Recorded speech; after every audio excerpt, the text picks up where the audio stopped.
نبدأ بالمشهد العظيم ده، وجماهير ريال سوسيداد العظيمة بتقدم مشهد جريء وجميل دعما للقضية الفلسطينية.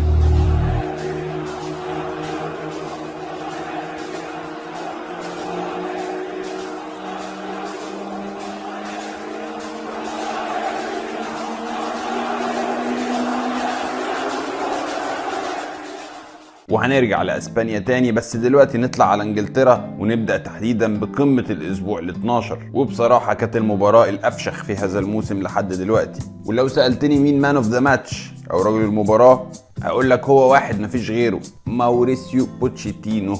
وعلى فكرة حتى لو تشيلسي ما كانش تعادل بالهدف الرابع كنت هقول نفس الكلام، وخليني اشرح لك ليه. الراجل ده عمل ماتش تكتيكي ولا اروع، لعب جوارديولا بالطريقة اللي هو ما بيحبهاش، خرجه بره الكومفورت زون بتاعه تماما وقال له انت مش هتمسك الكوره طول الماتش وانا اقعد اتفرج واحاول العب على المرتدات. لعب بتشكيل 4-2-3-1 وناطح السيتي في السيطره على الكوره، وجهز لعيبته بدنيا ونفسيا وذهنيا انهم يتحكموا في رتم المباراه ويستفيدوا بدافع الجمهور ويكسبوا كل الثنائيات. وشفنا ده في الشوط الاول، كان تشيلسي هو المكتسح لحد ما جه ضربه الجزاء اللي في رايي ظالمه شويتين، لان ببساطه كوكوريا اتشد من هالاند قبل ما هو يشد هالاند، غير ان الكوره كانت في استحواذ تياجو سيلفا اللي طلعها ركنيه. انما تشيلسي ما يحبطش ويرجع من التاخر قصاد السيتي 1-0 ويجيب 2-1 بتعادل من تياجو سيلفا وتقدم عن طريق رحيم ستيرلينج. ولما السيتي يتعادل في اخر ثواني الشوط الاول عن طريق رأسية اكانجي، ويرجع يتقدم السيتي 3-2 في اول الشوط الثاني عن طريق ايرلينج هالاند، برضه تشيلسي ما بينخش ويضغط لحد ما يتعادل عن طريق نيكولاس جاكسون.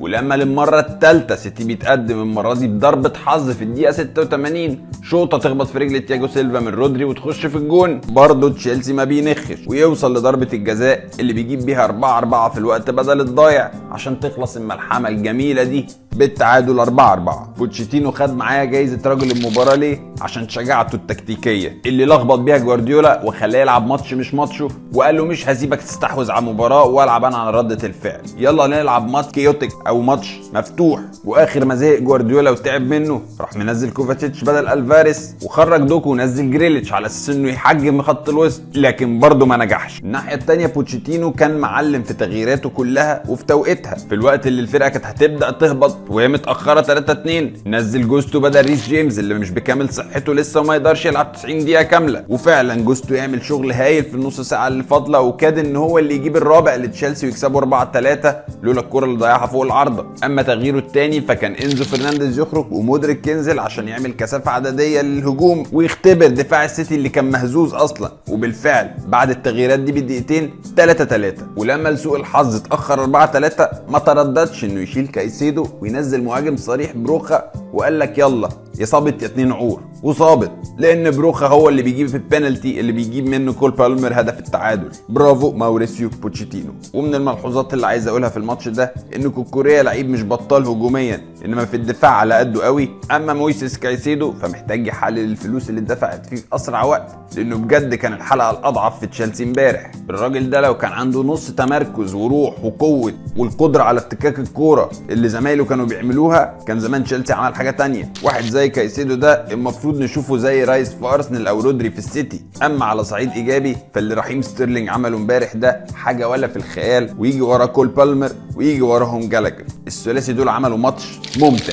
وعلى قد ما السيتي كله امبارح اتبرجل واولهم جوارديولا وما لعبش الماتش اللي بيحبوا يلعبوه، الا اني برضه احب استثني في سوء الاداء ثلاثي الدفاع بتاعهم. جوارديولا اللي كان مهزوز وغلطته ضد تشيلسي الجون الثاني، روبن دياز اللي اهدى لهم البينالتي في اللحظات الاخيره، وكايل ووكر اللي رحيم ستيرلينج قال له تعالى ياض خد ياض روح ياض. وهنا تكمن عظمه السيتي اللي لما نقول انه اتعمل عليه ماتش طالع متعادل 4-4 بره ارضه مع فريق كبير راح ولا جه، حتى لو فورمته وحشه مؤخرا زي تشيلسي. اما تشيلسي فاعتقد في حاجه كبيره وحلوه بتتولد تحت قياده ماوريسيو بوتشيتينو. توتنهام بيخسر للمره الثانيه على التوالي، وبالرغم من الغيابات بسبب الاصابه او الايقاف للعيبه اساسيه امثال روميرو وفان دي فين وماديسون، الا ان اولاد بوستيكوجلو كادوا ان هم يسرقوا 1-0 ويطلعوا ب3 نقط من ارض وولفز، لكن وولفز بهدف ولا امتع من سرابيا في الدقيقه 90 يتعادلوا، وبأم في الدقيقه 97 لمينا بيجيب الثاني ويطلع توتنهام من المولد بلا حمص. نيوكاسل عشان الحرام ما بيدومش،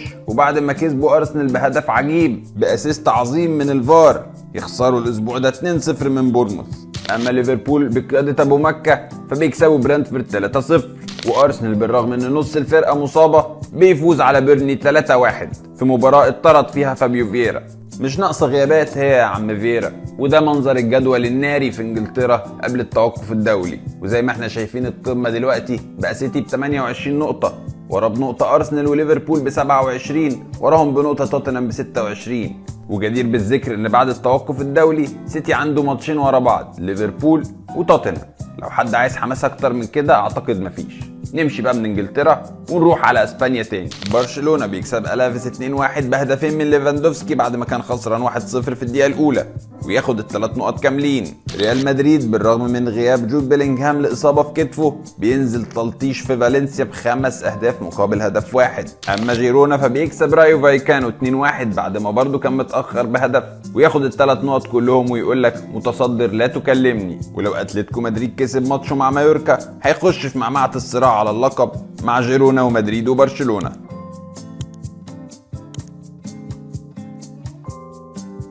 وفي نهائي الدوري الافريقي الفريق المنضبط تكتيكيا واللي بمنتهى الصراحة احسن فورمة في افريقيا حاليا، سان داونز، بعد ما تعب الاهلي كسب الوداد في جنوب افريقيا 2-0 بعد ما كان خسر من الوداد في المغرب 2-1 في ماتش الذهاب، عشان يبقى اجمالي اللقاءين 3-2، ويفوز سان داونز بالبطولة في نسختها الاولى عن جدارة واستحقاق.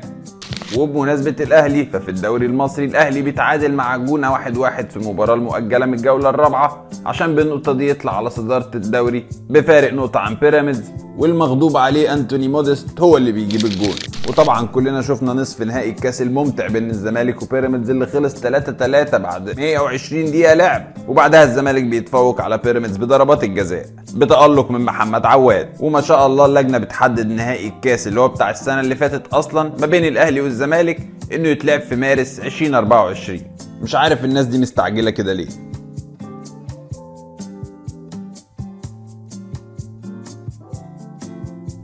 في الالماني فتشابي الونسو بيقدم عظمه ورجالته في باير ليفركوزن بيحافظوا على صدارتهم للدوري بعد ما كسبوا يونيون برلين 4-0، بس وراهم البعبع اللي اسمه باير ميونخ واللي بيكسب هايدنهايم 4-2 وجونين جداد لهاري كين عشان يوصل لل 17 جون في 11 مباراه في الدوري مع باير ميونخ في السيزون الاول دي.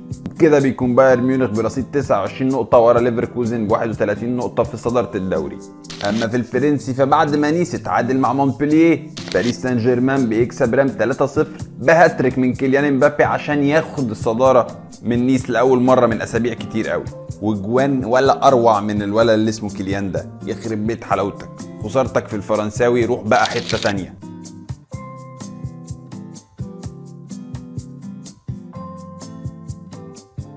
نروح نلتقط الانفاس كلنا في التوقف الدولي، وحابب اعرف منكم في التعليقات تقييمكم ايه للفريق اللي بتشجعوه وللموسم بشكل عام عشان اتناقش معاكم. باي.